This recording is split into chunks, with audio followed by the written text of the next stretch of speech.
Continuing our discussion of the rainbow, in the first part we calculated the angle of deviation in terms of the angle of incidence at point A. Now in part D, a rainbow will form when the angular deflection delta is stationary in the incident angle theta sub A at point A. That is when the derivative d delta d theta sub A at point A is equal to 0. If this condition is satisfied, all the rays with incident angles close to theta sub A at point A will be sent back in the same direction, producing a bright zone in the sky. So let theta 1 be the value of theta sub A at point A for which this occurs. Show that cosine squared theta 1 is 1 over 3 n squared minus 1.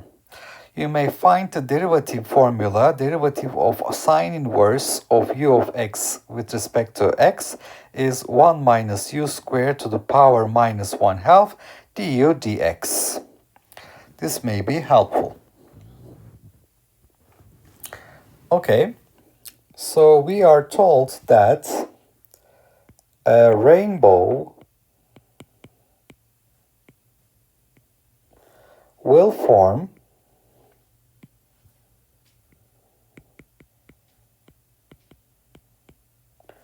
when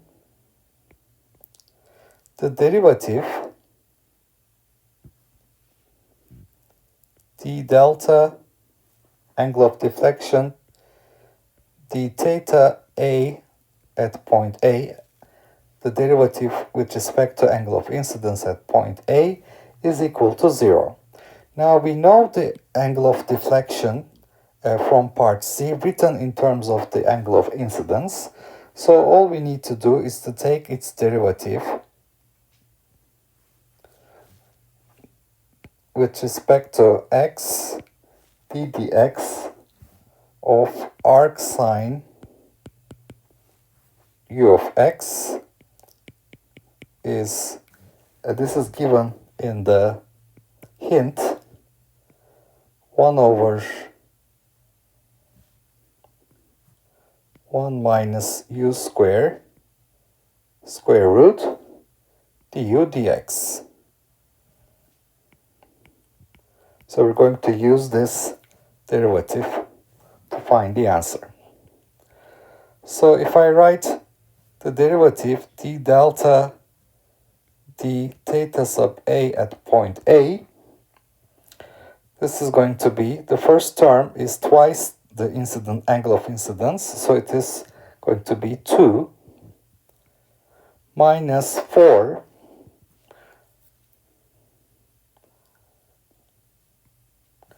Now I take the derivative of inside, so it's going to be 4 over n. The derivative of sine is cosine, cosine theta sub A at point A. And then I have 1 over square root 1 minus u squared, which is 1 minus sine square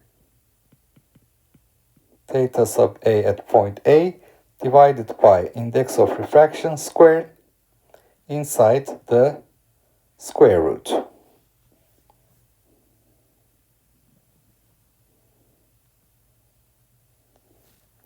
And this will be evaluated at the angle theta 1 and set equal to 0. So from this, if 2 is left on the left side and the rest of the terms are taken to the right hand side, I will obtain 2 is equal to 4 over n cosine theta 1 1 over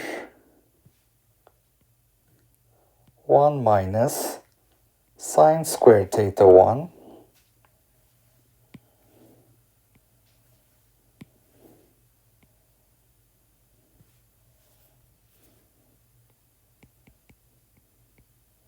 divided by n square inside the square root.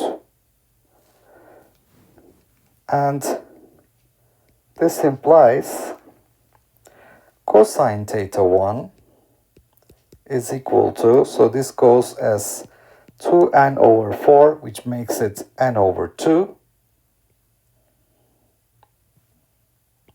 N over 2, 1 minus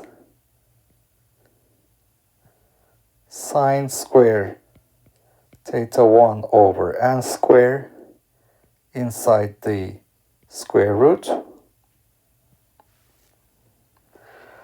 And we also know that sine square theta 1 plus cosine square theta 1 is equal to 1. So if I take the square of both sides, I will obtain cosine square theta 1 is equal to n squared over 4, 1 minus sine squared theta 1 divided by the index of refraction squared, n squared, which is 1 over 4 n squared minus sine squared theta 1, which is 1 over 4 n squared minus 1 plus cosine squared theta 1. This is 1 minus sine squared, so minus 1 and plus 1 will cancel, and I will obtain minus sine squared theta 1. Okay, so if I rewrite it as 1 over 4 n squared minus 1 plus 1 over 4 cosine squared theta 1, I will be able to isolate cosine squared theta 1. Cosine squared theta 1 is equal to 1 over 4 n squared minus 1 plus 1 over 4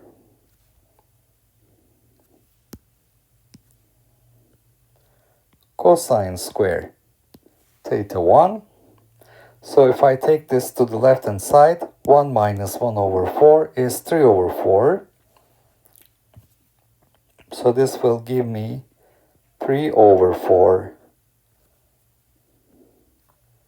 cosine square theta 1 is equal to 1 over 4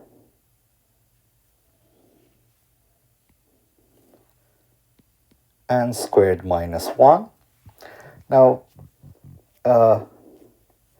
if I get rid of the 1 over 4's here, I can see that this implies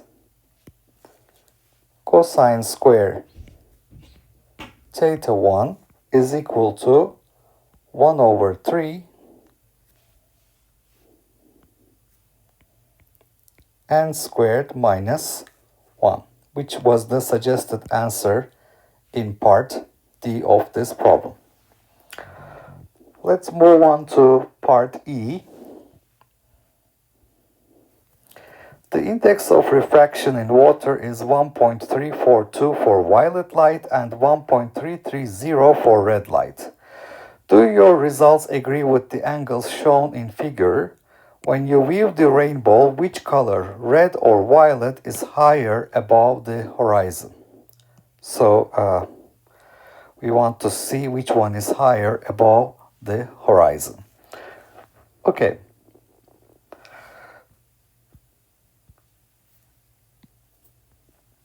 So the index of refraction, N, given for violet is equal to 1.342, which means cosine square theta 1 is equal to 1 over 3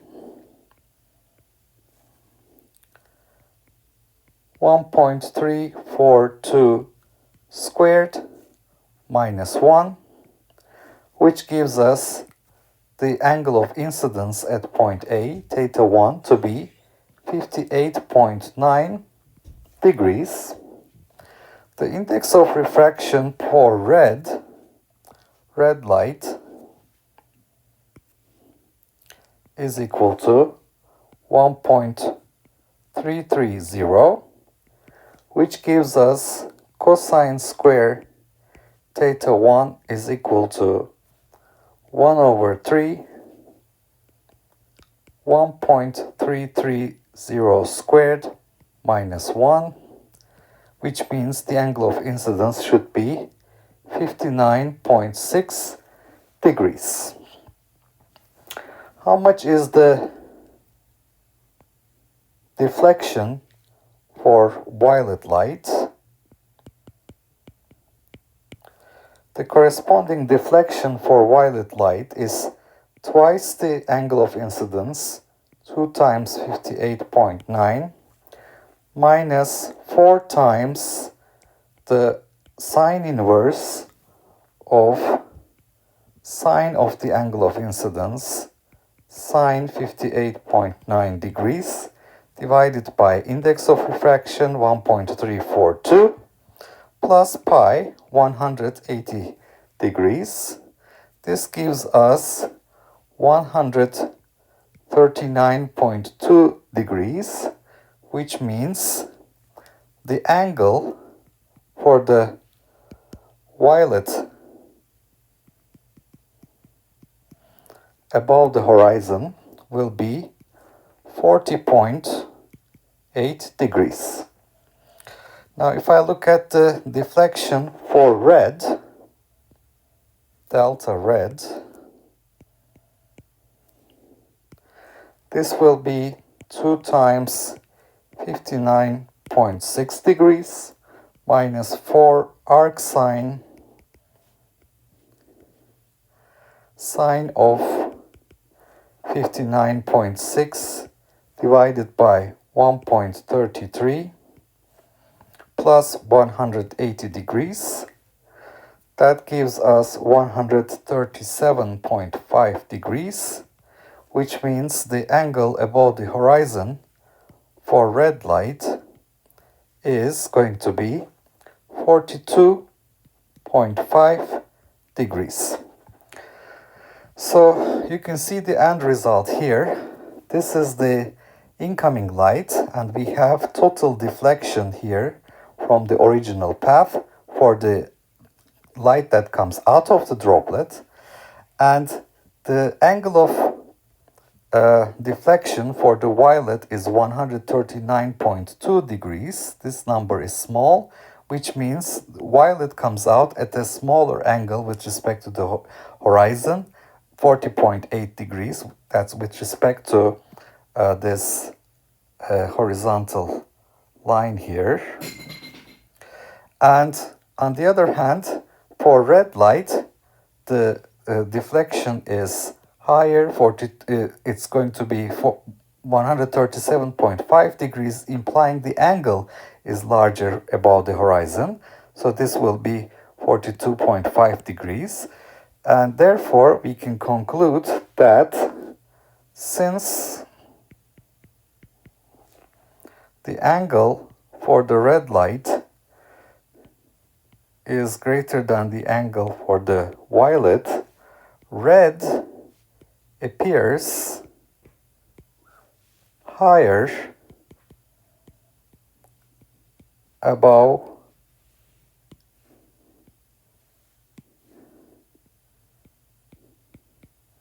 the horizon. So you can see red appears higher above the horizon. Okay, so in this part of the problem, we are told that the condition for the occurrence of rainbow is to have the derivative of the deviation with respect to the angle of incidence becoming zero, and this was explained as all the rays with incident angles close to this angle, so small deviations around this angle, theta sub A at point A, will be sent back in the same direction, producing a bright zone in the sky. So, when this condition is satisfied, we have shown that cosine square of that critical angle is 1 over 3 n squared minus 1. So we have used the two indices of refraction for violet and red of the two ends of the visible spectrum, the highest frequency and the highest wavelength end. And we have calculated the angle of incidence for these two. And then we've calculated the total deflection for these two and the deflection with respect to the horizon. And comparing these two results, we find that the deflection is higher for the red light above the horizon with respect to the violet. So the red appears above the violet light when we compare it with respect to our reference, the horizon.